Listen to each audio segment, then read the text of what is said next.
Video 55 of the master course, Quantum Chemistry of Molecular Electromagnetic Properties. The topic of this lecture is dipole oscillator strength sums. Now that we have in the last lecture found out how to obtain the dipole oscillator strengths, let's look and discuss that they of course are related to the intensity of absorption because they are essentially the integral over the area underneath an absorption peak. In this chapter, we want to look at some other properties which are related to the dipole oscillator strength.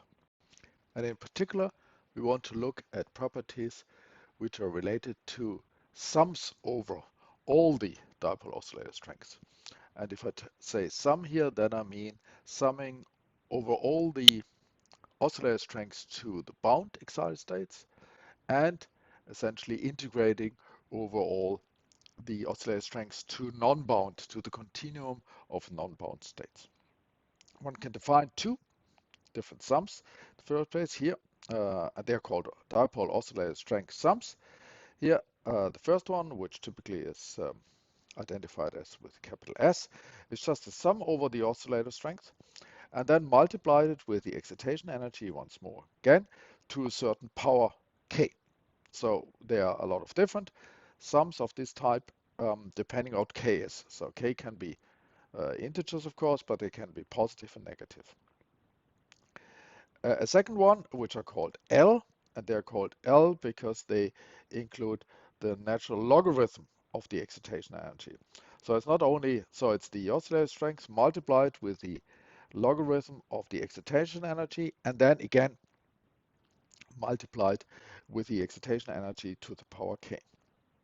So in a way, both of these are, one could also call them moments of the oscillator strength distribution, because they very much look like sort of our expression for the electric moments, where there we had an integral, now here it's a summation over the bound states, an integral over the continuum states of our function, and this is the oscillator strength distribution multiplied with, in a way, the variable for our integration, which is the excitation energy, to a certain power. So these are essentially moments of our dipole oscillator strength distribution.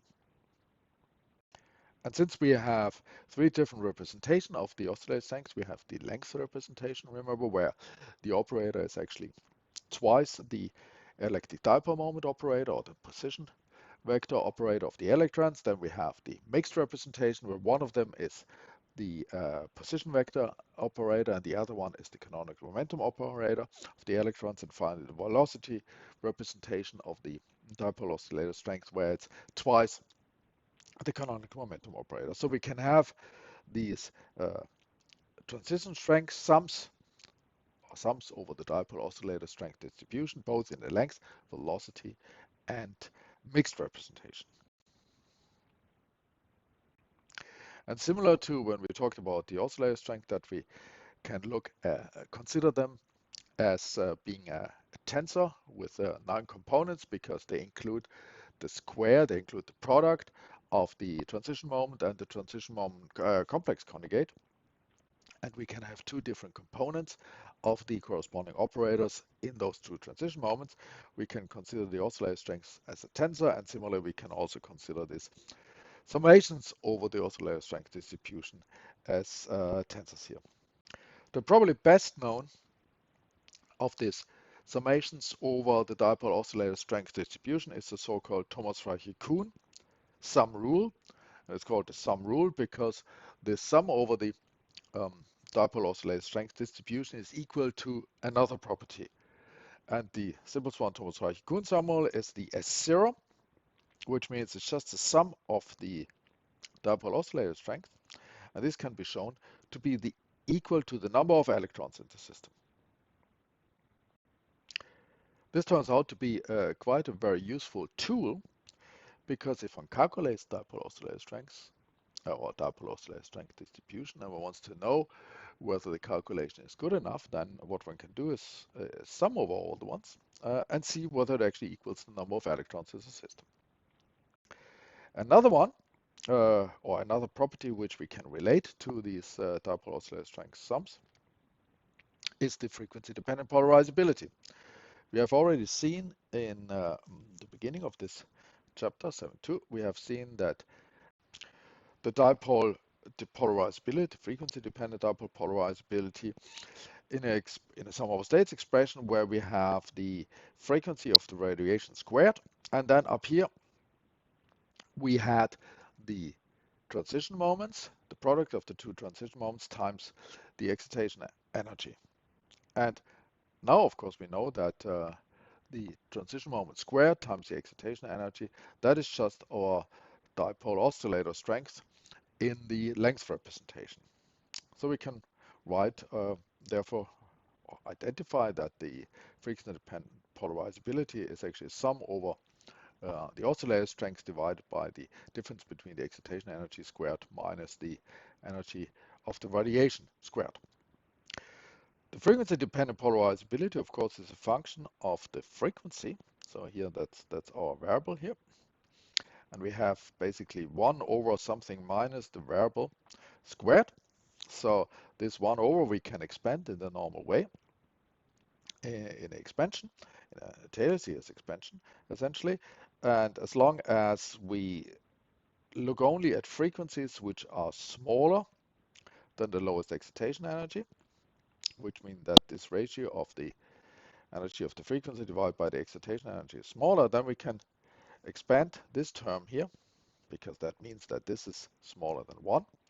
Then we can expand this term here in the usual Taylor series, which means we can write the frequency-dependent polarizability as this sum here, sum over the frequency times h bar to the power 2k, and then here sums over, again, the oscillator strength divided by the excitation energies to this power 2k plus 2.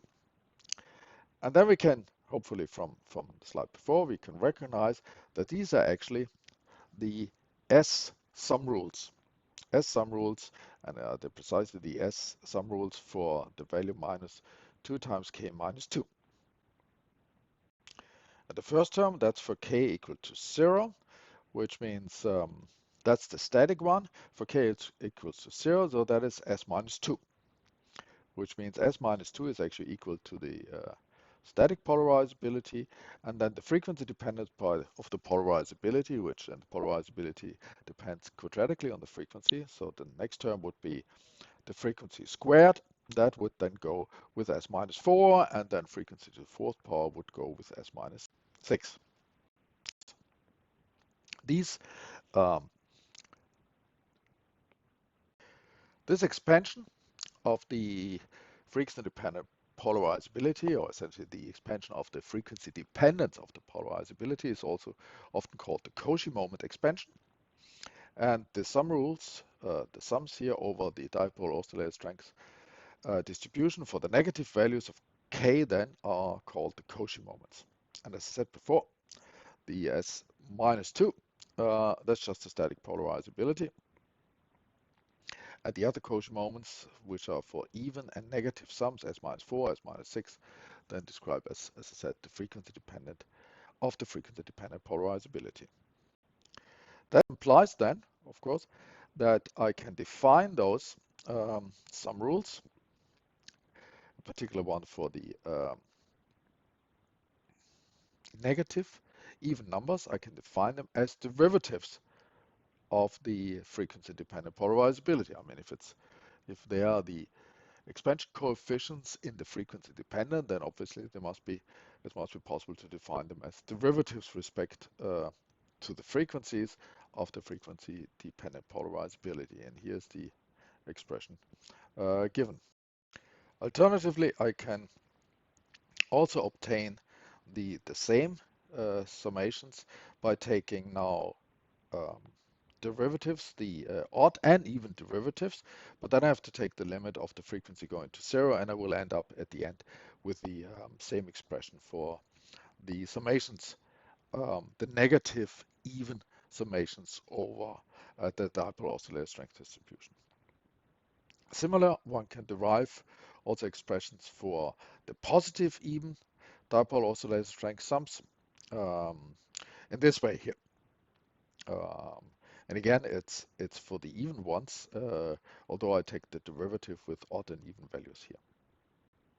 Now here those derivatives are all defined with respect to the frequency-dependent polarizability, but of course we are going to calculate the frequency-dependent polarizability as being a linear response function with two dipole moment operators. So I could write up the same expressions as I had before here as derivatives, and here I take the form of the derivatives where I take the even and odd derivatives, but now of our linear response function instead of.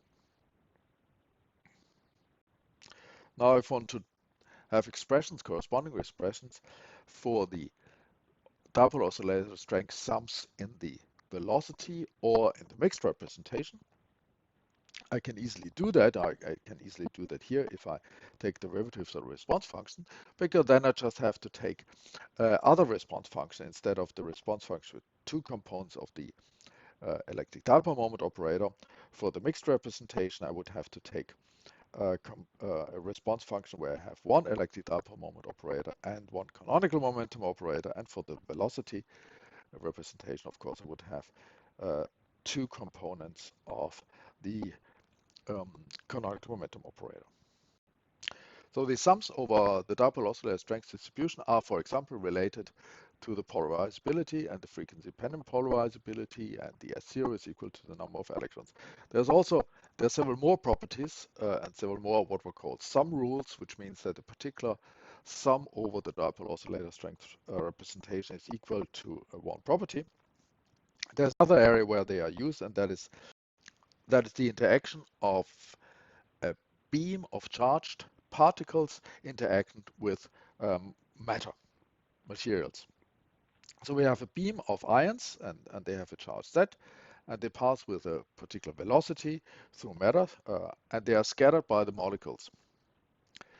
And that's inelastic scattering, which means they lose part of their kinetic energy, and eventually they will stop. And therefore, what is called the linear stopping power of the material. So that's a property of the material, not of the incoming beam, but of the material. And it tells us how much they can slow down the incoming beam of charged ions. And that is related to the stopping power, which is defined. Apologize that the standard symbol is again S. That's a different S. It's not the S from the sums over dipole oscillator strength represent distributions. It's the stopping power or the energy loss per unit path length. So it's how much the incoming beam loses kinetic energy per meter divided by the density of the molecules in the target. And the main contribution to that is the inelastic collisions of the incoming beam of charged particles with the electrons in the molecules, which then will lead to either that the molecules are excited or the molecules ionized. And this is called stopping power or linear energy loss. There has been a formula derived a long time ago. We are using first order perturbation theory, simple perturbation theory treatment by Bethe, which looks like this, where velocity v, that's the velocity of the incoming beam, z times e is the charge of the incoming beam of particles. The rest is constants. And the only thing which is not a constant, which depends on the molecules in the target. So the target molecules is this I0 here, which is called the mean excitation energy of the target molecules. Now this is not just some kind of normal mean of all the excitation energies, but it's a bit more complicated expression for the expression is given here. The logarithm of this mean excitation energy is actually related to the two of the sum rules we had. It's the L for k equals 0, so and it's the S. This down here, of course, is just the Thomas Raichikun sum rule again. And the L Zero, that was the sum of all the oscillator strengths multiplied with the logarithm of the excitation energy divided by the sum over all the oscillator strengths. So in order to calculate how much a molecule is able to slow down an incoming beam of charged particles through the inelastic scattering with the electrons of our target molecule, one needs to know the dipole or the oscillator strength distribution, and so that one calculate this Raichikun sum rule and this L sum.